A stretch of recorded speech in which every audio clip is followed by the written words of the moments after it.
Dr. Martin Luther King Jr. was assassinated 55 years ago today.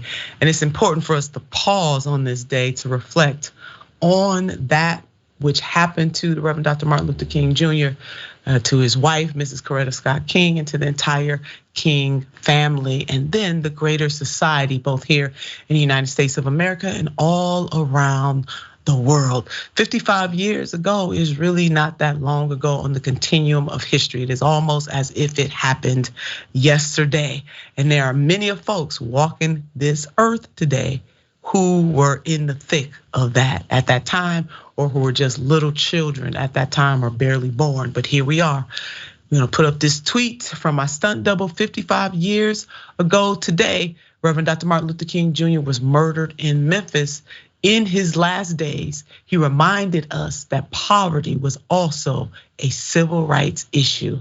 Let's remember to uphold and continue his work against racism, militarism, and poverty. And now a word from one of his daughters, Dr. Bernice King. And Dr. King tweeted, "It wasn't that long ago. On the 55th anniversary of the day he was assassinated, here are some photos of my father in color." And she took the black and white photos and put them in color. Thank you for that, Dr. Bernice King. I know you've been doing that often with the photographs of your family, and we really do appreciate you. And now we're gonna have a word from the Reverend Dr. Martin Luther King Jr. on the changes coming to America. In a 1967 speech at the National Conference on New Politics in Chicago, Dr. King said the following. Take a listen. By our very nature, we affirm that something new is taking place on the American political horizon. We have come here from the dusty plantations of the Deep South and the depressing ghettos of the North. We have come from the great universities and the flourishing suburbs. We have come from Appalachian poverty and from conscience-stricken wealth. But we have come. And we have come here because we shared a common concern for the moral health of our nation.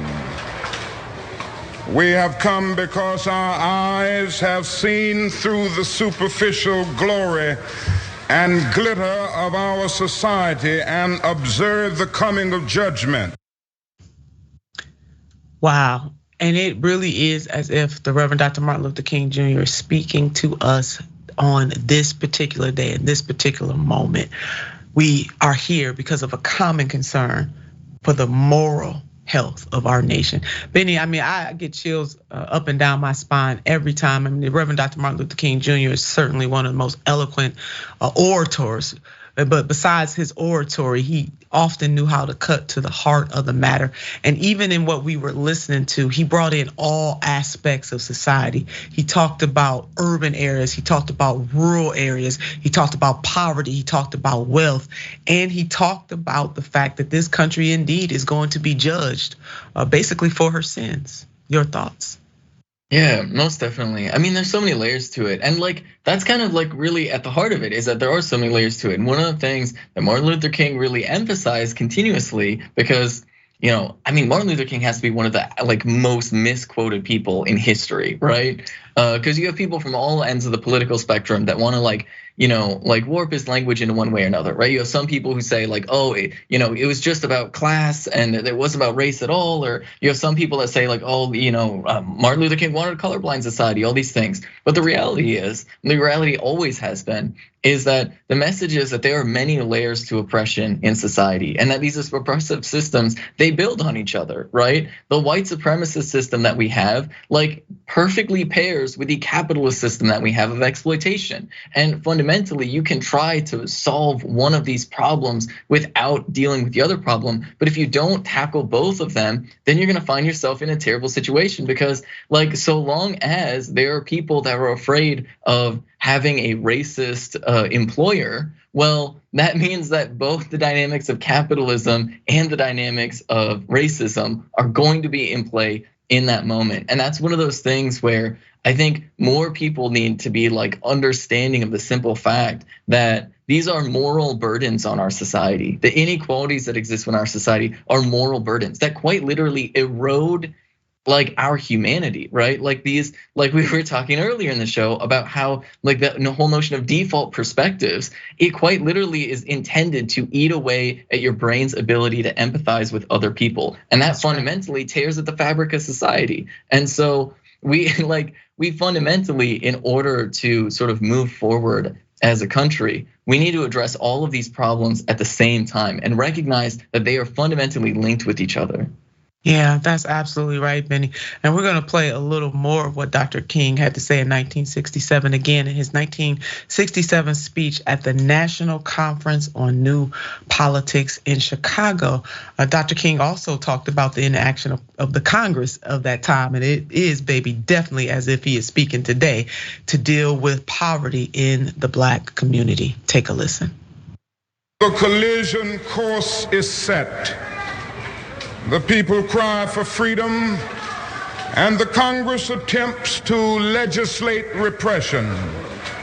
Millions, yes, billions are appropriated for mass murder. But the most meager pittance of foreign aid for international development is crushed in the surge of reaction.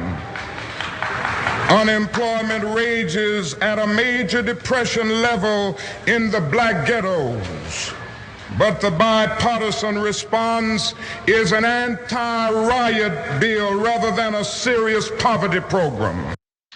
Come on, Dr. King. The answer, not a serious poverty solution to the conundrum, but to deal with riot. I'm telling you, Benny, masterful. Dr. Reverend Martin Luther King Jr. And people don't need us to say that. I mean, just absolutely. And you know what? He was one of the most hated men while he was alive. And so we're talking about it. We're reflecting on his assassination, all that him and his family have sacrificed for the greater good of humanity. And this is both about the Black community, but a larger humanity here. But Dr. King was not, I mean, once he stepped out of that so-called civil rights realm, the powers that be, the status quo, the type of latte liberals that we have to face in our time, the brunch bunch that we have to deal with this in this day and age, that was the same bunch he had to deal with back in his time as well. Not all the way back in the 50s and in the 60s. And also, he wasn't that loved by a large number of the Black community either, who had been socialized to accept the status quo. Just any thoughts quickly before we have to go to our next segment, but I want to take the time to reflect here a little bit. Yeah, I mean, this same exact thing is playing out right now. We're seeing people struggling financially to the extreme degree. We're seeing, violence against Black and brown folks from police officers, and the response to all of these problems that we are facing as a society across the country in a bipartisan way is increases in police budgets. And I think that is quite literally the same exact problem that is continued 55 years later. 55 years later, still fighting some of the same problems, and we got to address them. We absolutely have to.